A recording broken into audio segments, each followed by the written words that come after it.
एक समय की बात है। बिरजू नाम का युवक मलखानपुर गांव में रहा करता था। वो एक बहुत ही नामचीन घर का था। वो स्वभाव से एकदम बिन पैंदी का लोटा था, पर गांव में अब तक ये बात नहीं पता चली थी, क्योंकि उसके घर वालों ने ये बात अपना नाम बचाने के लिए छुपा कर रखी थी। पर अब बिरजू बड़ा हो गया था और घर से बाहर पढ़ने स्कूल जाने लगा था। आज स्कूल खत्म होने के बाद वो अपने दोस्त के साथ एक बेंच पर बैठा था। यार बिरजू, तू तो बहुत ही बड़े घर से आता है, इसलिए गुरुजी भी तुझे कुछ नहीं कहते और हमें हमेशा डांटते रहते हैं। मेरे लिए भी कुछ करो ना, ताकि मुझे भी गुरुजी डांटा ना करें। हाँ, ये मेरे पिताजी का ही स्कूल है, इसीलिए मैं कुछ भी करूं बच जाता हूँ। तुम सब चिंता मत करो, जो कुछ होगा मैं संभाल लूंगा। सच? तो मैं जितनी चाहे उतनी मस्ती कर सकता हूँ? हाँ सच। अब दिल खोल के मस्ती होगी। बिरजू की बात सुन दोनों खूब मस्तियाँ करने लगे और इसी मस्ती में बिरजू से एक खिड़की टूट गई। रिंकू वहाँ से भागने लगा और आवाज सुनकर एक गुरुजी वहाँ आ गए। बिरजू आलस के मारे वहाँ से भाग नहीं पाया। गुरुजी ने रिंकू को भागते देखा और बिरजू से पूछा, क्यों बिरजू, ये तुमने किया है? वो गुरुजी बिरजू डर गया था, पर उसे अचानक कुछ सूझा और उसने कहा, गुरुजी, आपने रिंकू को अभी भागते देखा? हाँ, उसी ने तोड़ा है गुरुजी। क्या? आने दो, कल बताता हूँ उसे।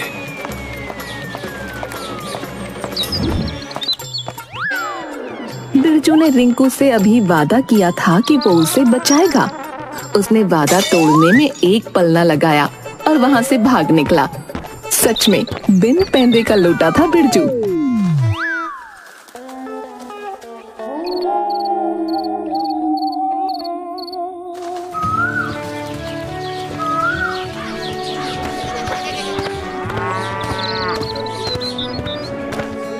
कुछ दिन बीते और बिरजू स्कूल से अपनी साइकिल पर घर लौट रहा था। तभी उसे रिंकू दिखा। उसने अपनी साइकिल रोकी और उससे कहा, अरे रिंकू, इतने दिनों से दिखे नहीं, कहाँ थे? अरे वो जो कांच टूटा था ना, उसी कारण नहीं आया। गुरुजी ने घर पर बता दिया और कुछ दिन के लिए आने से मना कर दिया। अच्छा, बड़े दुख की बात है, पर तुम्हारा नाम लिया किसने? पता नहीं। अच्छा आओ, आम के पेड़ के पास खेलते हैं। हाँ चलो। दोनों आम के पेड़ की ओर चल पड़ते हैं। वहाँ पहुंचकर देखते हैं कि एक पेड़ के नीचे गुरुजी विश्राम कर रहे हैं। रिंकू, इन्होंने तुम्हें आने से मना कर दिया था ना? हाँ, आओ बदला लेते हैं, सारा जिम्मा मेरा। पर हम करने क्या चाह रहे हैं? बताता हूँ, पहले इन्हें हिलाकर देखो, ये गहरी नींद नहीं है ना?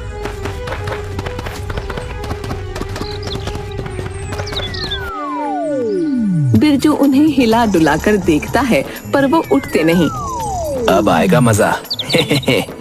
बिरजू अपने बस्ते से एक कलम निकालता है और उनकी आंखों पे गोल आकार बना देता है और कलम रिंकू को दे देता है।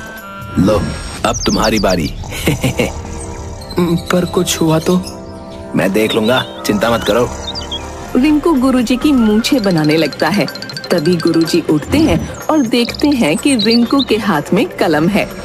मूर्ख बच्चे, ये क्या कर रहा है? सजा से जी नहीं भरा जो अब मुझ पर कलम चलाता है? रुक, अभी बताता हूँ। हाँ गुरुजी, मैंने तो इसे मना भी किया था। पर बिरजू, माफ कर दीजिए गुरुजी, बिरजू भी शामिल था। चल तेरे माता पिता के पास। तभी गुरुजी रिंकू का कान पकड़कर उसे वहाँ से ले जाते हैं और बिरजू फिर किसी और दूसरे को फंसाकर खुद बच जाता है। पल भर नहीं हुआ और जिम्मेदारी लेने की बात करके कोई जिम्मेदारी नहीं ली बिरजू ने। सच्ची वो बिन पैंदे का लोटा है।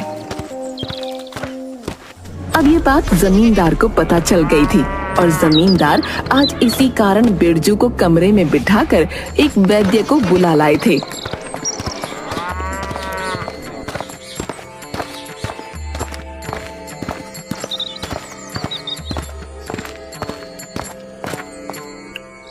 वैद्य जी, इसकी बुद्धि का कुछ कर सकते हैं? कोई मंत्र या कुछ, पर आखिर इसे हुआ क्या है? वैद्य जी क्या ही बताऊं, इसने नाक कटा दी है मेरी पूरे गांव में। बस अपने मन की करता है, जहां अपना फायदा देखता है वहीं लुढ़क जाता है और दूसरों को फंसा देता है। बिन पेंदी के लोटे की तरह। हाँ, बस सही समझ रहे हैं आप। कुछ करिए, वरना किसी दिन ये मुझे ना फंसा दे। आप चिंता ना करें, अभी एक जड़ी बूटी देता हूं, ये ठीक हो जाएगा। बस रोज समय पर खिला दीजिएगा, मैं रोज इसे देखने आऊंगा। बहुत बहुत धन्यवाद वैद्य जी। जमींदार जड़ी बूटी लेता है और वैद्य जी वहां से चले जाते हैं।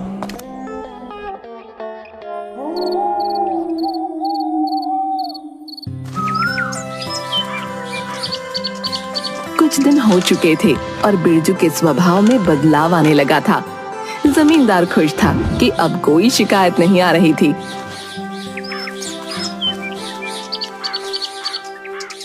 तभी एक दिन वैद्य जी आए।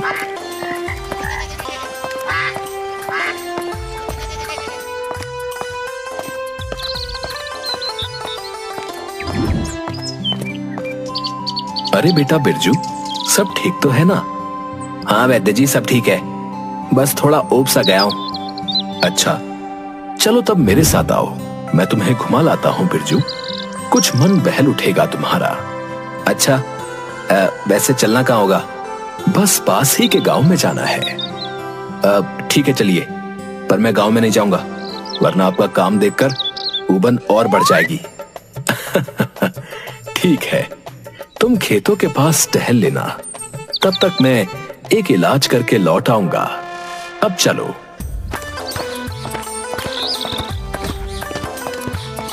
दोनों गांव की तरफ बढ़ते हैं।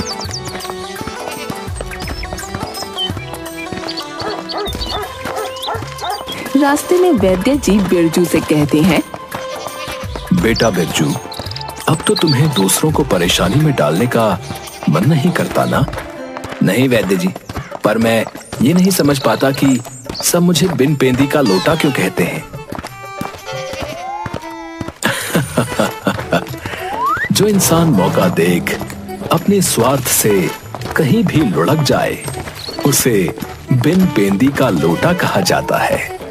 अच्छा, तो ये बात है, पर मैं क्या करूं इसमें? मैं डर जाता था और फिर ऐसी हरकतें कर देता था। हाँ, पर अब तो तुम ठीक हो गए हो, मैंने उपचार जो कर दिया है तुम्हारा।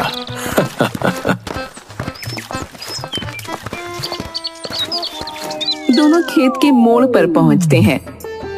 बस तुम यही मोड़ पर खेलो, मैं कुछ देर में आता हूं बेटा। अब जैसा आप कहें।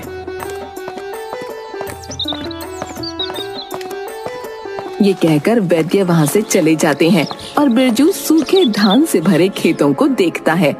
तभी उसे वहां एक माचिस पड़ी मिलती है। अरे ये माचिस, लाओ इससे कुछ जलाया जाए। तभी बिरजू पास पड़े एक कागज को जलाता है और उसे जलते देखता है। कुछ देर माचिस से खेलकर बिरजू खेतों में खेलने लगता है। खेत को देखकर बिरजू कुछ सोचता है। एक माचिस की तीली और बची है, एक धान के डंठल जलाकर देखता हूँ कि बस एक तीली से जलती है या नहीं। बिरजू धान की डंठल जलाता है और खुश हो जाता है कि वो जल गई। तभी अचानक हवा चलती है और आग फैलने लगती है। अरे भागो भाई, कहीं कुछ गड़बड़ ना हो जाए। बिरजू मोड़ पर माचिस फेंककर काफी दूर भाग निकलता है और दूर से देखता है कि आग फैलने लगी है।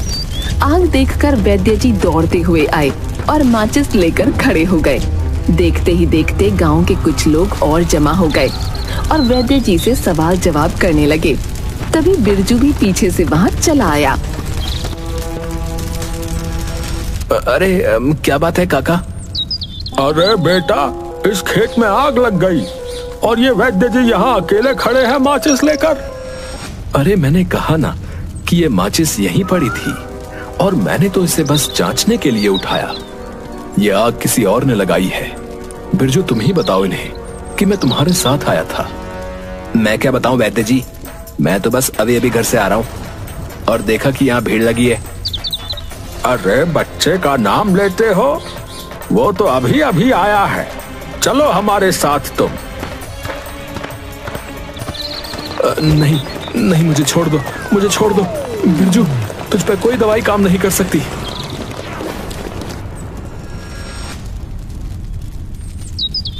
सब वैद्य को लेकर चले गए और बिरजू ने कहा, सची है, मैं बिन पेंदी का लौटाई हूँ। बिरजू हंसते हंसते अपनी जीभ बाहर निकालता है और बिन पेंदी के लोटे की तरह फिर कहीं आगे लुढ़कने की तैयारी करता है।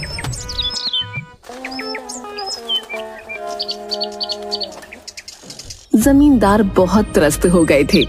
बिरजू का इलाज कैसे करवाएं उनकी समझ में नहीं आ रहा था। वो परेशान होकर खुद से बातें कर रहे थे। पता नहीं ये मेरा बेटा कब समझेगा। बेचारे वैद्य जी अब किसी का इलाज ही नहीं कर रहे इस बिरजू की वजह से। लगता है कि इसे इसकी ही दवाई का स्वाद चखाना होगा, तभी ये समझ पाएगा।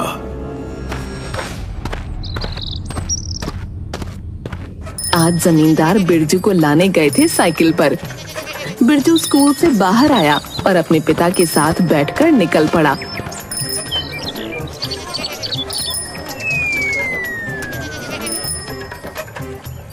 रास्ते में जमींदार को एक छत्ता देखकर तरकीब सूझी। उन्होंने पेड़ के पास साइकिल रोकी और बिरजू से कहा, बेटा बिरजू, शहद खाने का मन हो रहा है। हाँ पिताजी, खिलाइए खिलाइए। वो छत्ता देख रहे हो, उस पर पत्थर मारो और फिर साइकिल पर बैठ जाना। ऐसे मधुमक्खियों को दौड़ाकर हम पीछे छोड़ देंगे और तुम्हें शहद खिला दूंगा मैं। सच? अभी मारता हूँ पत्थर। तभी बिरजू जोर से छत्ते पर एक पत्थर मारता है और जमींदार बिना बिरजू को बिठाए ही साइकिल लेकर भाग निकलता है। बिरजू भी पीछे पीछे भागता है। अरे पिताजी बचाइए, ये मुझे काट खाएंगी। बचाइए पिताजी, बचाइए, बचाइए। अब समझा खुद को बचाने के लिए दूसरों को मुसीबत में डालना कैसा लगता है। बिठा लीजिए पिताजी, आज के बाद कभी नहीं करूंगा। बस एक बार माफ कर दीजिए। सच में? हाँ, माफ कर दीजिए पिताजी। जमींदार साइकिल रोकता है और बिरजू तेजी में लपक कर बैठ जाता है और दोनों भाग निकलते हैं। अब समझा बेटा, बिन पेंदे का लोटा कहीं भी लुढ़कता है, लेकिन इंसान को अपनी बात पर बने रहना चाहिए और जिम्मेदारियां लेनी चाहिए और एक स्थान पर बने रहना चाहिए, समझे? हाँ पिताजी, क्षमा करिएगा, अब से मैं कभी भी ऐसा नहीं करूंगा। अब जब बिरजू ने अपनी दवाई चखी तो उसे अपने किए का एहसास हुआ। बिरजू ने अपने किए पर गौर किया और आगे उसमें सुधार लाया।